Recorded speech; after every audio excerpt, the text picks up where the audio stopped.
Thanks so much, and thanks for the wonderful introduction. I also want to acknowledge that I live and work on the lands of the Boonwurrung and Wurundjeri peoples, and I pay my respects to elders past, present and future. It's a great privilege and honour to have the opportunity to present my work and thinking on understanding conspiritual radicalisation and militant wellness movements. This is some work that I've been thinking about and working on for the past couple of years. Some of the findings I'm presenting today are emerging from the Crisis Points project, which is a project led by Lydia and Josh through the Centre for Resilient and Inclusive Societies. So that's a project that considers the role of crises in contributing to novel forms of extremism that we've been witnessing over the past few years. Can everyone see my PowerPoint? Just checking to make sure that it's visible. Yes, we can. Thanks, Vivian. Great. So my talk today will focus on first providing some context for the rise of different forms of radicalisation within wellness communities, paying attention particularly to the kinds of grievances that we've been seeing. It will problematise some of the ideas around pipelines. So the idea that radicalisation is a linear process, someone sees a video online and then becomes radicalised. I think really important to think about the intersectional complexity of different radicalisation trajectories in line with most of the thinking on radicalisation over the past couple of decades. Because of the explosion, I suppose, of the online dimensions in relation to radicalisation and the kinds of manipulation we've been seeing, there has been a greater emphasis in studies on the online dimensions, and this is really important and critical. But I think one of the empowering things that we can do in this space is to reclaim an understanding of the drivers, because that's actually a space in which we have a little bit more agency at the moment. It's very difficult to regulate, as we've seen, what's happening online and the kinds of disinformation, profits that come out of that and the big companies that have that as their business model. So knowing all of that and attempts to regulate that are ongoing, but there are other things that we can be doing as well at the level of community. Some of my thinking also comes out of work that I've done over the years with Professor Michelle Grossman, co-convener of the AVERT network, thinking in terms of the way that we can draw on resilience assets in particular communities. So studies that were completed by Michelle, led by Michelle, on harnessing resilience capital, and also on building resilience against violent extremism through understanding what actually enables people to resist extremist influence. Some of the things that are feeding into my thinking in this space. The role of trust is really important to understanding this conspiracy milieu and these orientations, because obviously when there are trust deficits, people find trust elsewhere. And so people like wellness influencers online have filled the void and provided alternative ways of finding trust in a low trust environment and at a time of great uncertainty and trauma.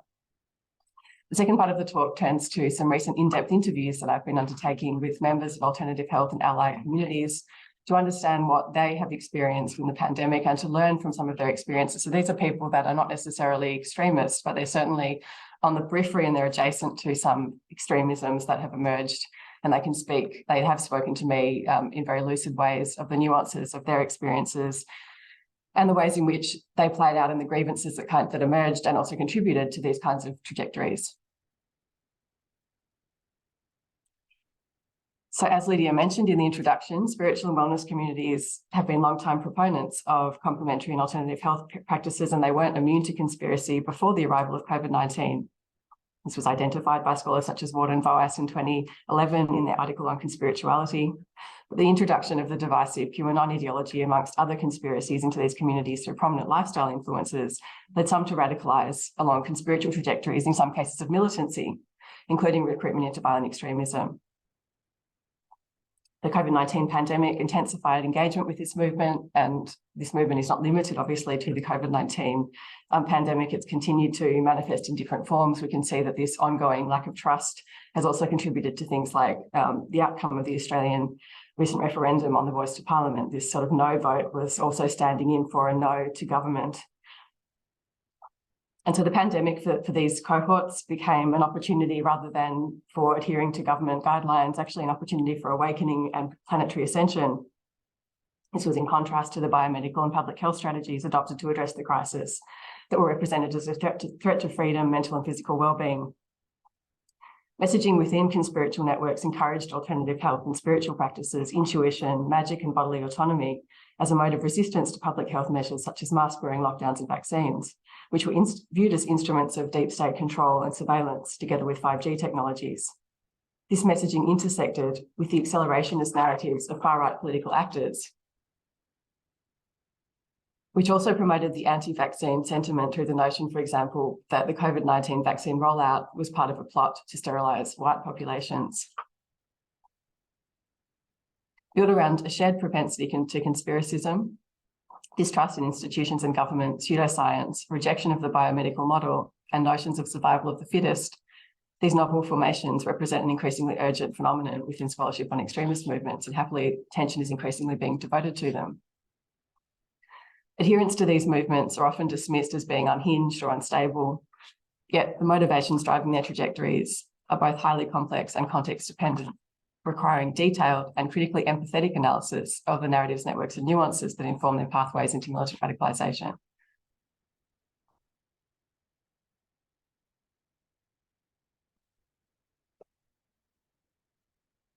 Celebrities online, also known as influencers, possess a powerful capacity to guide a curated crowd towards interpretations of the political and social structures that bind them as controlled subjects. Influencers have begun to replace journalists as trusted sources of information. In June 2023, for example, the Australian Broadcasting Corporation announced the retrenchment of 120 staff members, including its longtime political editor and senior journalist, Andrew Probyn, citing the need to change the way it is servicing the audience and to increase the role social media would play in news distribution. The public broadcaster's decision is reflective of global trends in journalism towards a digital-first strategy that prioritises social media over legacy media platforms. And this obviously is important when we think about the role of influencers in the space of wellness. In an analysis of the self-presentation strategies of 4 alternative health influencers who adopted conspiritual thinking in the pandemic, wellness researcher Stephanie Ellis-Baker found that some influencers also monetize their audiences through a range of alternative health modalities, from supplements to retreats, to profit economically, politically, and socially. Online, wellness influencers successfully blend their personal brand of health and well-being with attended promises of transcendence, which may be accessed through the purchasing of supplements, mindfulness courses, or other ways of apparent emancipation. This binding of trust to commercial value speaks to the very essence of the modern influencer, defined in a recent European Union report as a content creator with commercial intent who builds trust and authenticity-based relationships with their audience. Appealing to the conspiritual sense-making community enabled some wellness influencers to turn a profit, monetizing the lack of trust of their cohorts in public health institutions to sell alternative cures and lifestyles, regardless of their efficacy. Turning inwards and following the guidance of wellness influencers toward intuition and magical thinking on a pathway toward ascension to alternative health products and practices enabled the reframing of the crisis, trauma, uncertainty that we lived through in the pandemic, providing a sense of control and the alluring possibility of awakening. In the West, wellness products, as we know, have a history of masking underlying health inequalities in favour of quick, individualised solutions to healing for a limited number of people. Only a small minority can afford to buy organic, and most for-profit health and wellness services remain inaccessible to all but the most privileged and well-resourced portion of the world's population.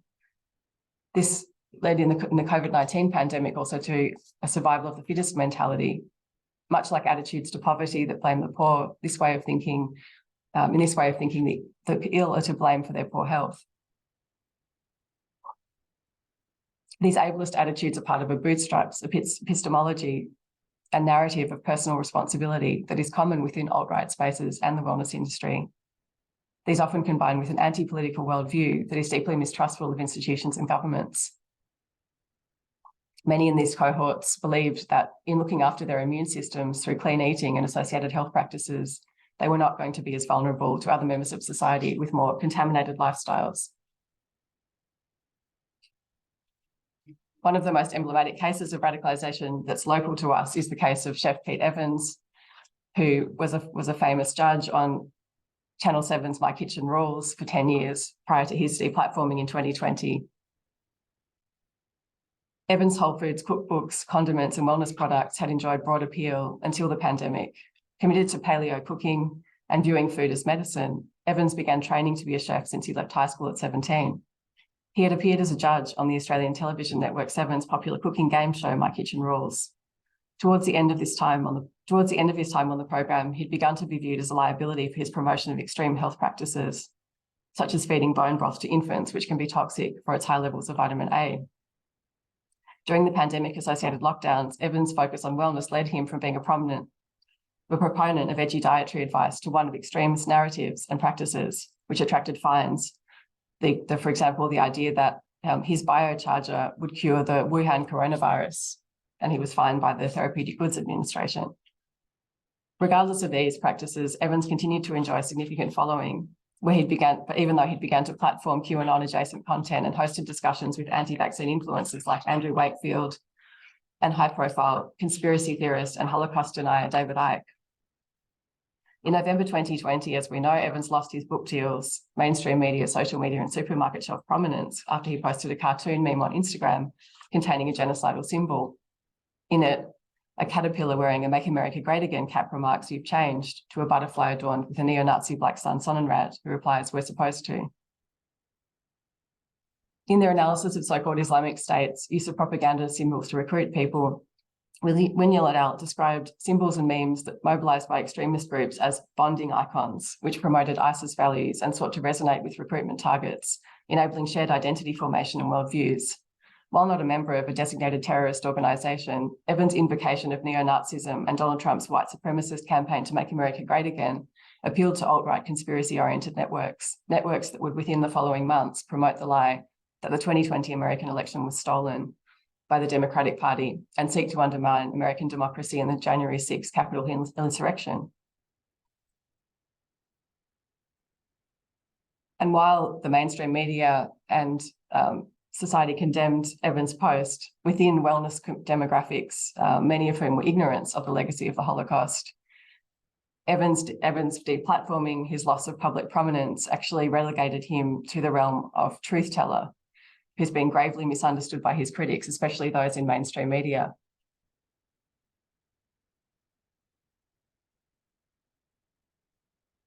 So far from being an exception, Evans' trajectory was one of many occurring at the time to people like Christian Northrup, JP Sears, people that had previously been prominent figures, New York Times bestselling authors, comedians who were very much oriented towards the left. The common view, though, of these personas is unhinged, and the kind of sensationalism around their deplatforming in some ways failed to account for the ways in which this radicalisation had occurred, which is why this study is focusing particularly on grievances. On the one hand, corporate Australia's condemnation of people like Evans conveyed the message that hate was not commensurate with their brands and such symbols would not be tolerated.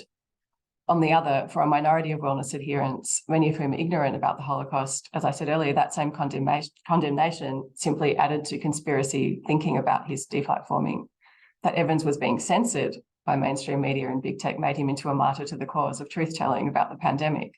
Evans was paradoxically elevated as a persecuted hero, acting out against mainstream censorship. This served to confirm his status as a purveyor of truths that are concealed by corrupt governments, big pharma, agriculture and tech, and within mainstream media. Classic tropes of conspiracy communities who are contemporaneously often connected to or overlapping with far-right networks online. Accessing Evans' content now required doing your own research in encrypted corners of the internet, where real truths could be revealed outside of the content moderation policies of big tech companies. The Telegram messaging app in particular became a place where users could freely form communities curated by celebrity alternative wellness influencers such as Evans with like-minded others. As Baker et al. Write, such anti-vaccine influencers became purveyors of simple solutions to wicked problems, becoming trusted sources of misinformation at a time of crisis, trauma and uncertainty.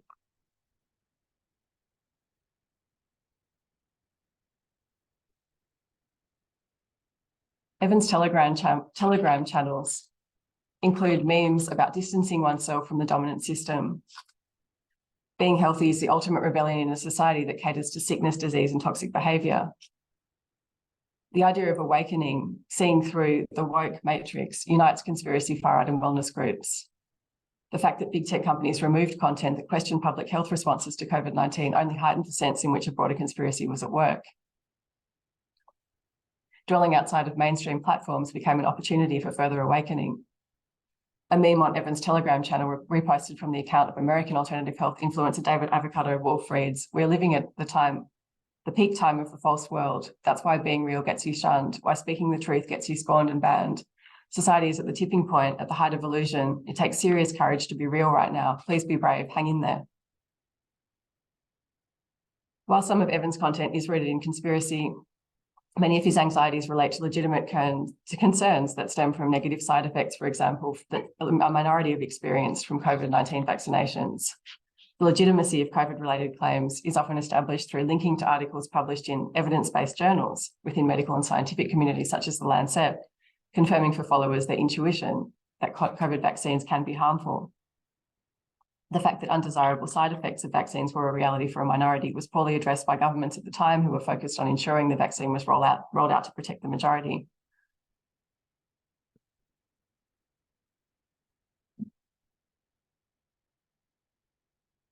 This lack of attention, in many cases active dismissal of people's concerns, only served to reinforce the view that governments were not listening, but some radical wellness and alt-right influences were.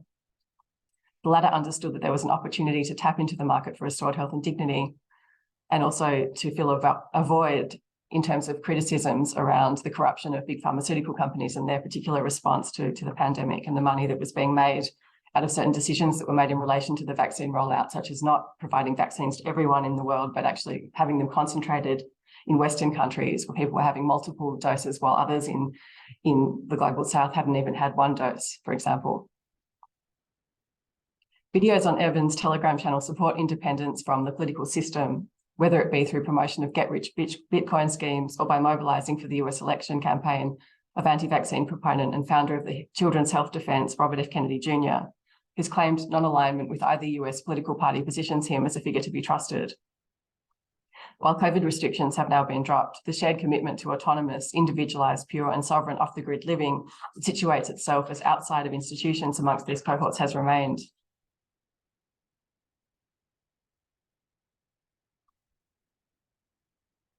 It's important to remember that within wellness circles and also within some far-right circles, pathways to survive adversity include the adoption of these purification practices, and that these kinds of communities continue to intersect in novel ways. Many in these spaces have started to arm themselves, like JP Sears, who bought a gun around the time of the US election in 2020. But also the far right has also become more invested in alternative forms of health that are seen as being independent from the government, independent from institutions. The need to maintain, for example, fertility and fitness and resist chemical incursions through clean eating, and the rejection, for example, of medical transitioning offered in gender-affirming care is a common theme running through these spaces now. And I wanted to draw attention to this inquiry into the COVID vaccine that occurred at the end of 2022, and the kinds of submissions that were made by people that were very much in favour of the vaccine rollout, just to highlight the complexity of this issue. So not to say that the vaccine shouldn't have been rolled out, but to acknowledge that legitimate concerns that existed in this community were not made up. They actually had their origin in a lived reality, and it's important to think about that when we formulate future public health responses, obviously.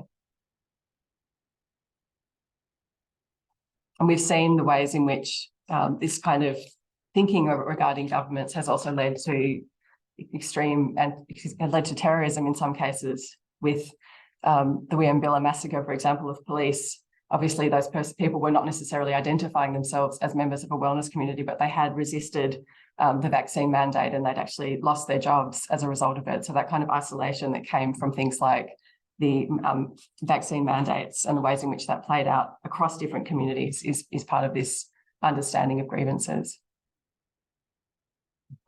I'm really heartened by some recent publications that are also thinking in this space, in the location of a sense of powerlessness that is being exploited by actual elites, as opposed to the ones that are being theorised in the sort of QAnon adjacent conspiracies of shape-shifting reptilian ones.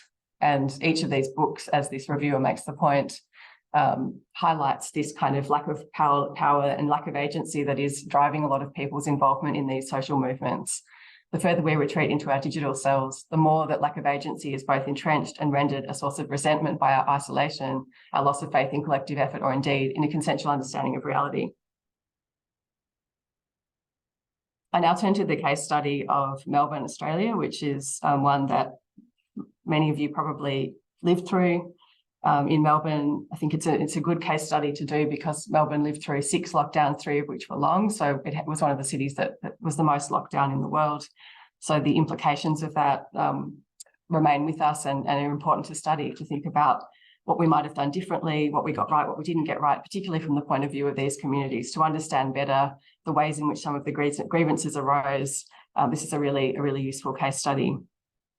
So as we know, in Australia, public health measures shut down allied health responses to the pandemic during these times. Patients were often desperate and some practitioners went underground to treat them. That these health services were deemed non-essential, while other orthodox Western health practitioners were regarded as heroes by politicians and the media and were able to continue working, alienated sections of the spiritual and complementary health community who were deeply invested in managing COVID-19 on their own terms. This further amplified distrust in and resentment toward biomedical institutions, such as big pharmaceutical companies and governments. It prompted an elevation within these communities of conspiracy thinking about the pandemic, in particular this QAnon conspiracy, the divisive social movement originating in the US that advocates resistance to so-called global elites who are seen as manipulating populations for their own ends.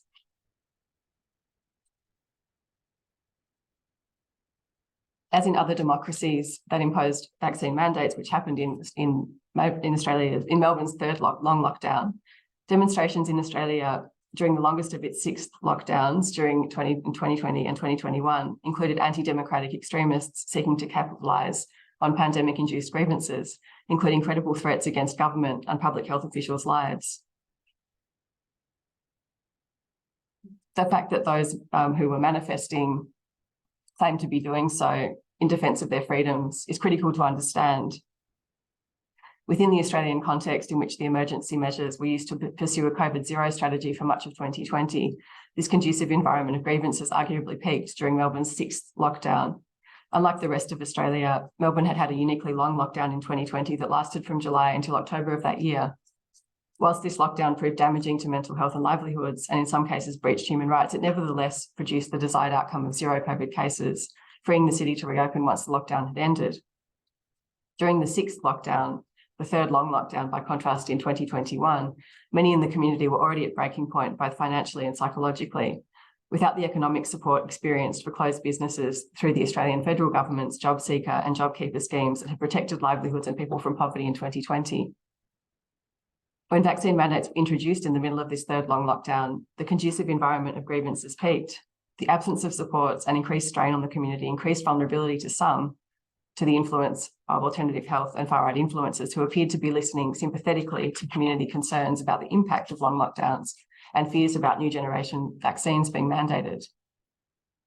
As we've seen throughout the pandemic, alternative spiritual and wellness communities have striven to address many of these concerns, providing an interpretative lens that brought certainty and comfort to these communities at a time of crisis.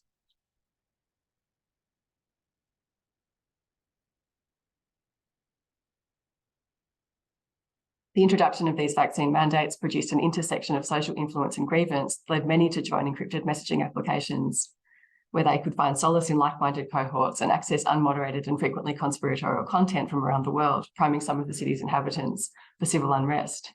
Combined with the closure of industries previously accustomed to favourable treatment during the pandemic, such as construction, there was little to keep the anger of some of the city's inhabitants off the streets. Represented in the media often as neo-Nazi demonstrations, the civil street protests that ensued served as recruitment grounds for disgruntled members of the community, putting them in touch, many for the first time, with far-right agendas and organisations. Prominent lifestyle influencers began to don MAGA hats, switching from left-wing and right-wing seemingly overnight in ways that have confounded easy analyses of their ideological dispositions. Some work has sort of described this phenomenon as a kind of diagonalism, a suspicion of any kind of power and a view that any kind of power is corrupt.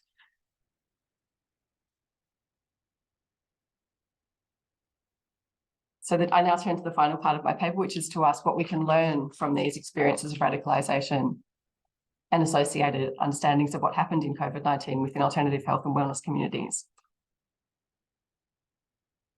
The questions that were asked of participants in this study include things like, what is your perspective on the COVID-19 pandemic? Do you have secure housing and work? Do you have networks to turn to in times of difficulty? There were questions about the information that people access, the news that they trust, what kinds of messaging, if any, that is extremist they've come across during the crisis, how the impact of the pandemic played out for them, and whether they think government and public health protocols could have been implemented differently. Finally, they were asked about their feelings about government and how they might have changed over time and how they feel about government now.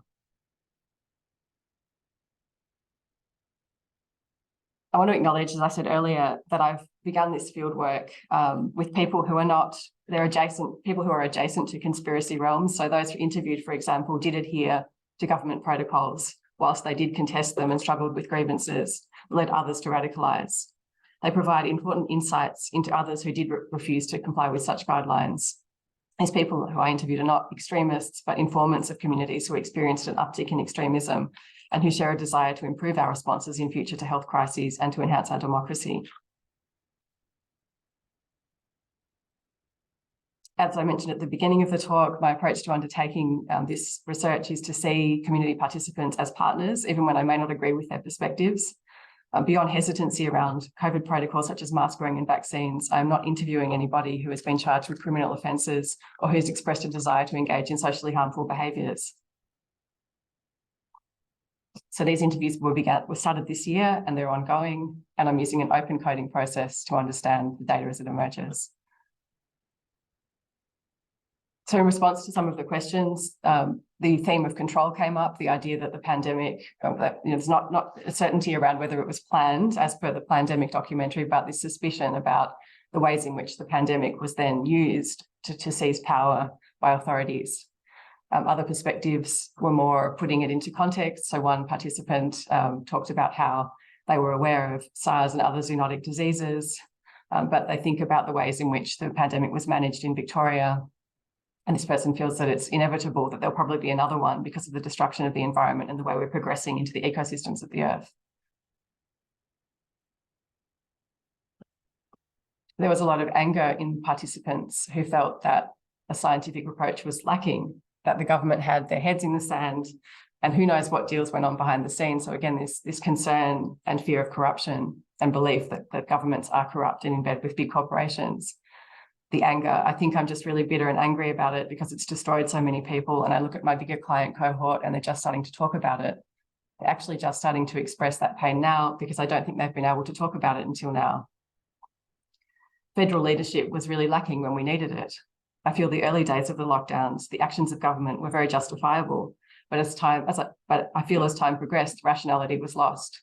I think it was also a power grab. So there was also this distinction made by participants between the early stages of the pandemic, in which there was much more solidarity and trust in government responses. And then as the pandemic progressed, that kind of breakdown in trust we saw across communities. Another alternative health practitioner said, Victoria was out of control, wasn't it? One of the worst in the world. I think it was draconian, the level of mental health and post-traumatic stress disorder, suicide, it was inhumane. The way we were treated, I feel like we were run by a sociopath, the way we were spoken to. So this idea also of the dictator Dan, that was very prominent in these interviews. And the contrast between, for example, the ways in which the pandemic was managed in New South Wales and Victoria. Obviously, New South Wales didn't go through the same kind of experience that Victoria did, but there was still a view regarding things like the vaccine mandates, and they weren't implemented in quite the same way in New South Wales. On media, one of the participants said they used to trust the ABC, they used to trust the BBC, but that trust had been breaking down slowly. Trust in media for many years until COVID, it dropped like a grenade to finish off the rest of my trust.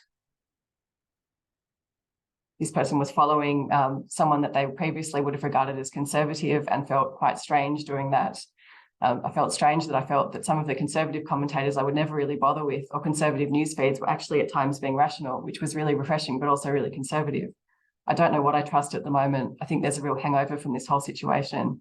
I've lost a lot of faith in the ABC, although I still guess I go to the ABC for information.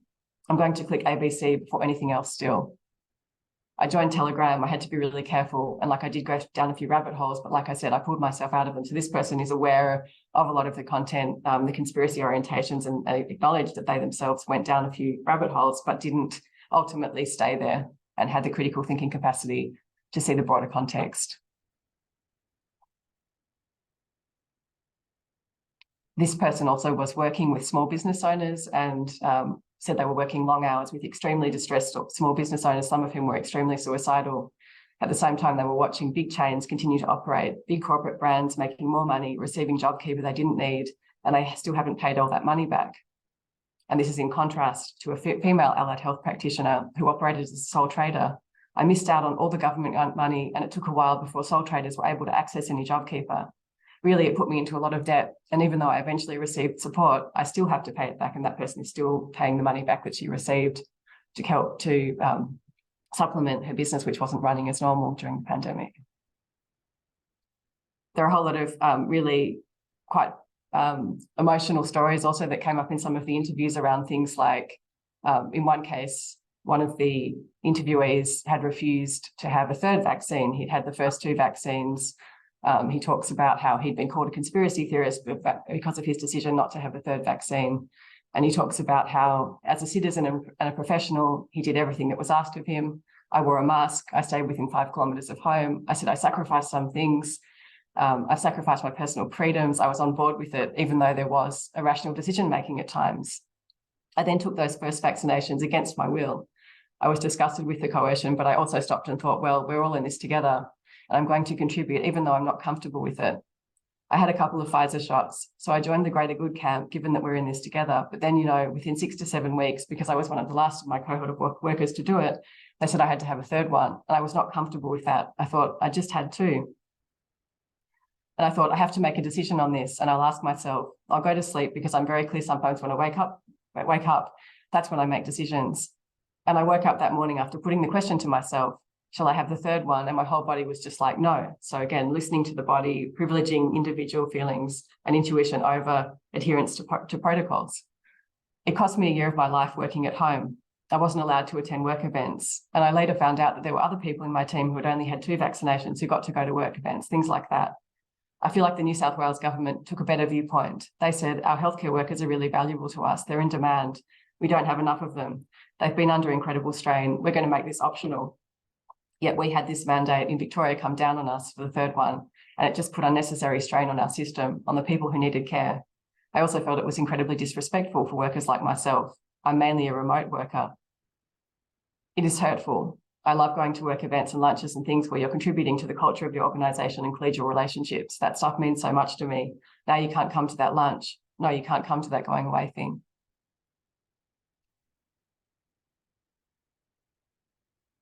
I'll finish by reflecting on the role of allied health and alternative health, thinking in terms of potentially viewing members of these cohorts as partners in public health responses in future. Because one of the key grievances that emerged from all the interviews that I undertook was that there seemed to be no recognition of the role of these allied health and alternative health practitioners. Many of them had patients who had mental health issues, who were seeing these practitioners for their mental health issues, but weren't able to do so. And so they would encourage them to do things like make up an excuse.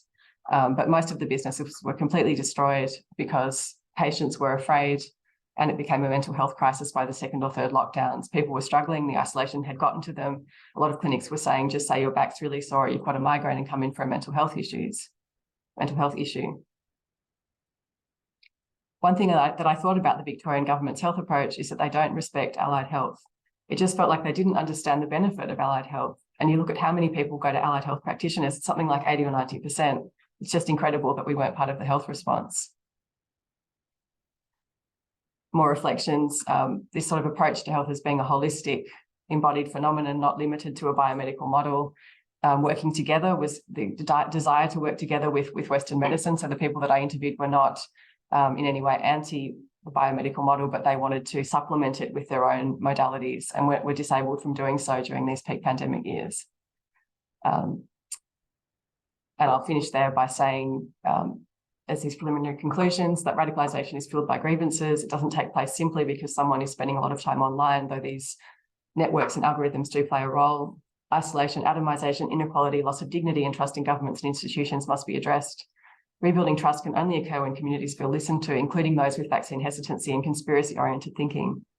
The Victorian government's pandemic public health response failed to take into account the role of allied health in supporting community health, including mental health. the COVID-19 related radicalisation that we've seen in alternative health and wellness communities may be an opportunity for us to learn new ways of managing future health crises through drawing on attention to what did not work and to holistic understandings of health. Thanks.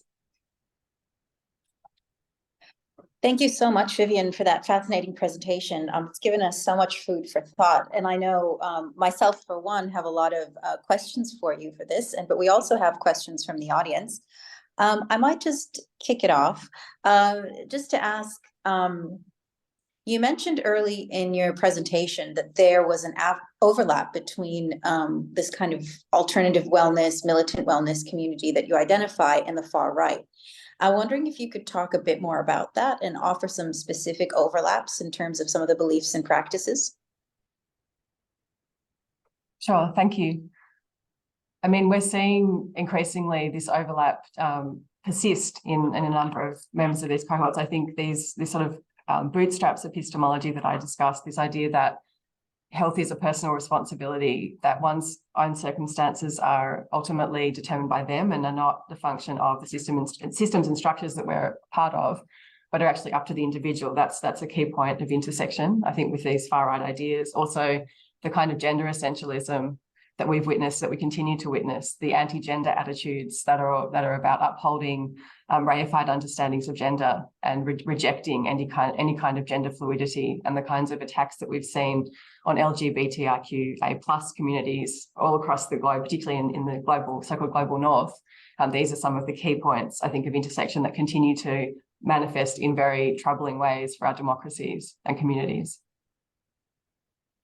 Thank you, Vivian. So we have another question too, around what do the conspiratorial responses to the pandemic lockdowns tell us about collective and individual resilience, particularly in Australia? So what kind of resilience do we need to build right now that might help mitigate future conspiracy responses to a crisis?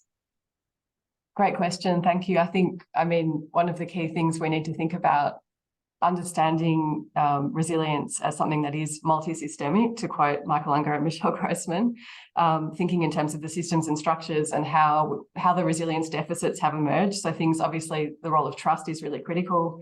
Colleagues here at Deakin, like Mark Duckworth and Christine Horn, are doing great work on looking at trust flows, so understanding the ways in which we can rebuild trust with communities where it has been badly damaged, as was evidenced in the interview data that I discussed. So I think that's a key site. So linking capital, thinking in terms of the different kinds of social capital that are required to help people be resilient to these kinds of influences. Also, I guess, creating spaces online where it's possible to see different points of view on issues, which is very difficult in our current reality where we tend to be isolated in our own particular echo chambers. So those are two areas I would say are really important. I'm wondering if I could ask you just a quick follow-up question, particularly relating to this issue around trust. So, we've been hearing a lot about trust deficits, particularly, with this community that you've been working with as well, but also in others. But I'm also wondering if you might be able to speak to the difference between trust and legitimacy.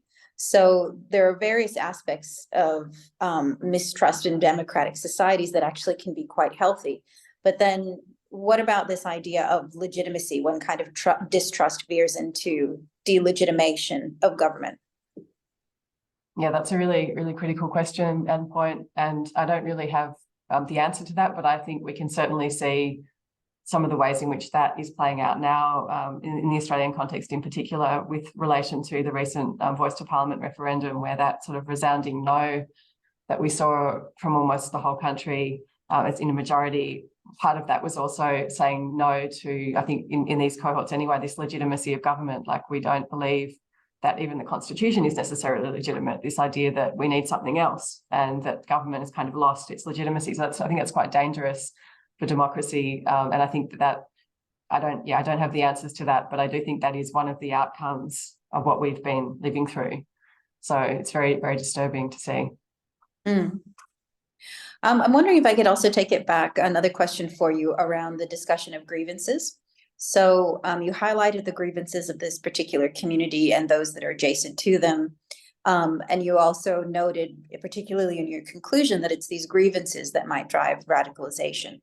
But you also mentioned in the beginning of your presentation around problematizing that linear path to radicalization. So I'm wondering if you can talk a bit more about when holding grievances can lead to radicalization to extremism or violent extremism, because it may not necessarily do so, as you noted earlier in your presentation. Yes, absolutely. I mean, I'm not suggesting, and I wouldn't want to give the impression that it's only about grievances, because everyone experiences grievances and most people don't actually radicalize to any kind of extremism. But it's that intersection that's really important. So the reason I've emphasized the grievances in this presentation is because there has already been quite a lot of attention to the ways in which people are manipulated online.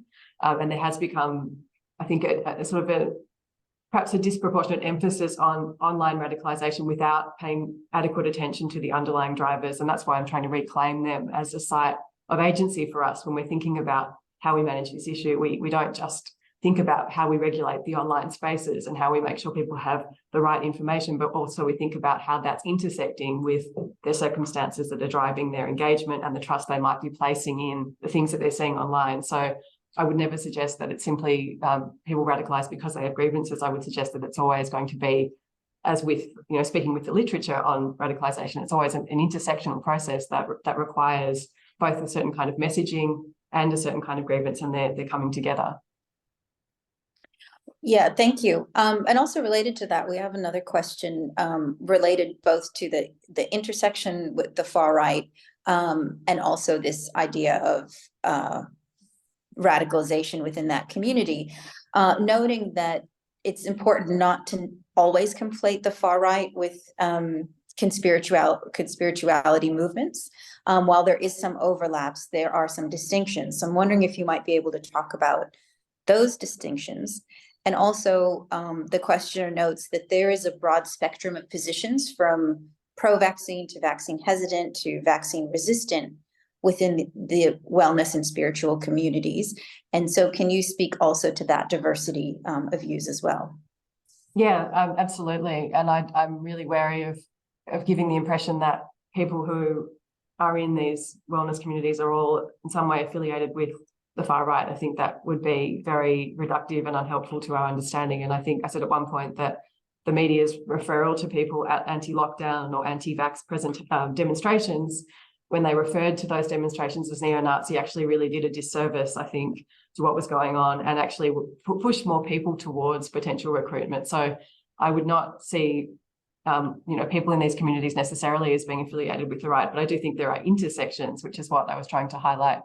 And there are a range of different nuances to people's attitudes towards vaccines in these communities as well. And I think that by drawing on some of that interview data, it really does highlight the diversity of perspectives that like all the people I interviewed are members of these communities, and they all were vaccinated, they all adhered to COVID protocols, even though they may have had some skepticism around them. And so I'm not in any way suggesting that this is a homogenous cohort of people.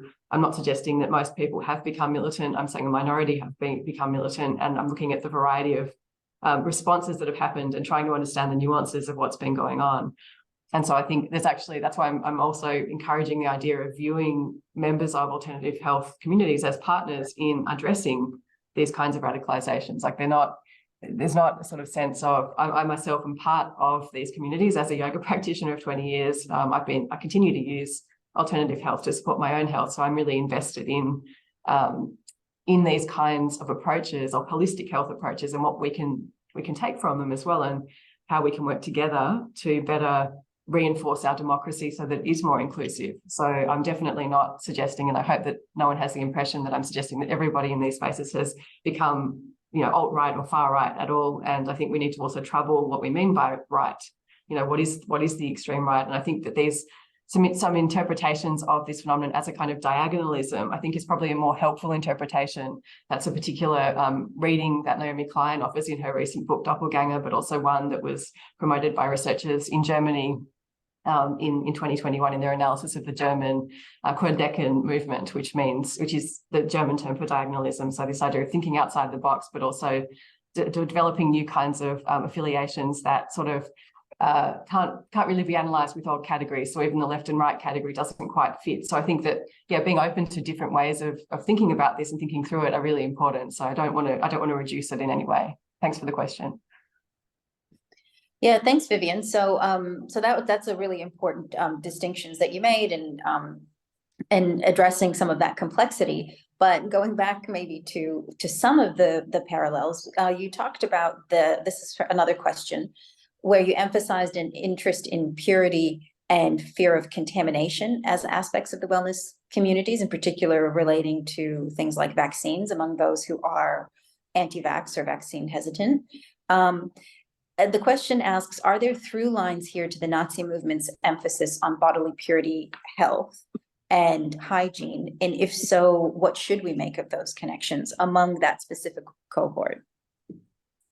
Yeah, I mean, I think there are definitely, this is not it's a novel but not a new phenomenon. This sort of preoccupation with purity is one that we can trace through history, and particularly the case of Nazi Germany.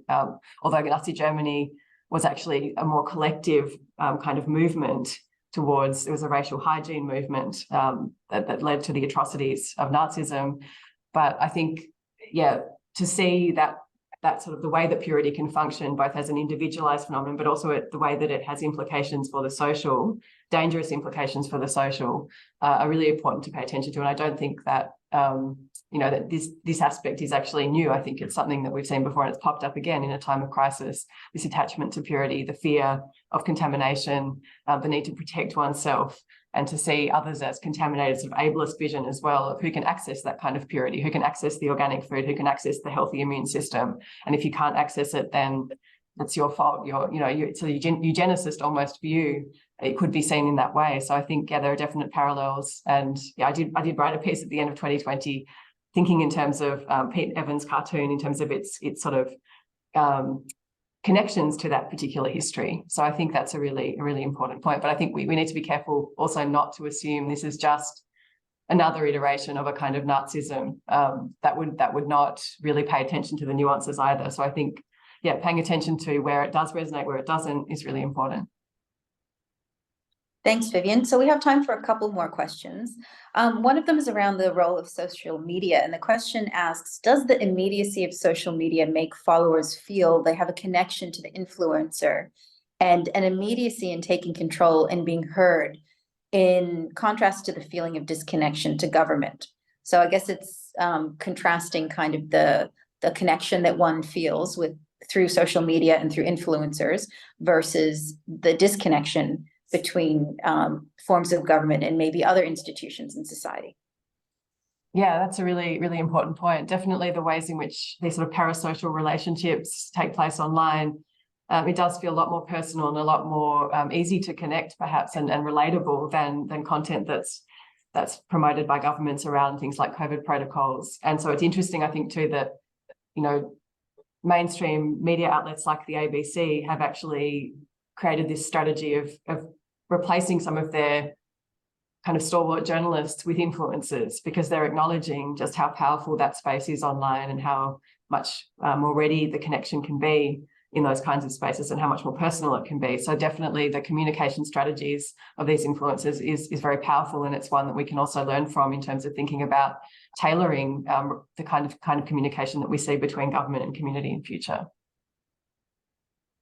Thank you. So we have another question, probably our last question of the session, similar to this one, but focused on celebrities. So you mentioned Pete Evans as a celebrity in your presentation, and the questioner asks, are celebrities particularly drawn toward conspirituality?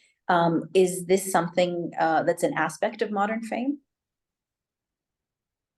I mean, I don't think I wouldn't say they're necessary. I'm not an expert on celebrity, but I would not, from the research that I've done, I would not suggest that celebrities necessarily are all gravitating towards this space. But I do think that many have sought notoriety who aren't celebrities, but who have become celebrities in this kind of what Naomi Klein terms the mirror world. They've achieved celebrity in these spaces.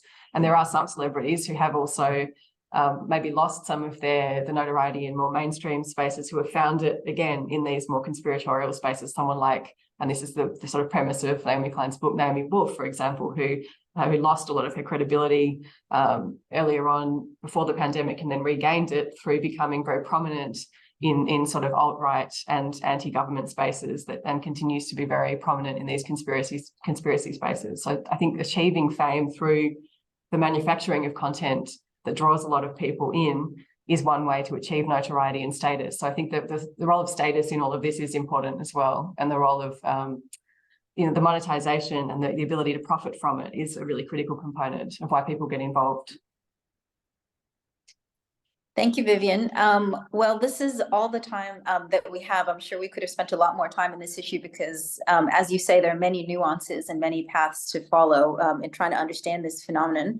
I really want to sincerely thank Dr. Vivian Gerrand for delivering our October AVERT webinar. I know I learned so much from this. Before we close, I also wanted to highlight that some information about our upcoming November webinar. It's going to be taking place November 9th at 10 a.m. It's with Dr. Sébastien Brulette-Allary. Hopefully I didn't butcher that pronunciation. He'll be delivering a presentation on his systematic review of the reliability and validity of risk tools for violent radicalization.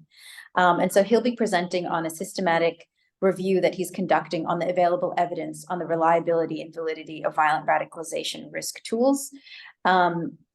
And Dr. Brulette-Allary is also an adjunct professor at the School of Criminology in Montreal and the scientific coordinator of the Canadian Practitioner Network for the Prevention of Radicalization and Extremist Violence.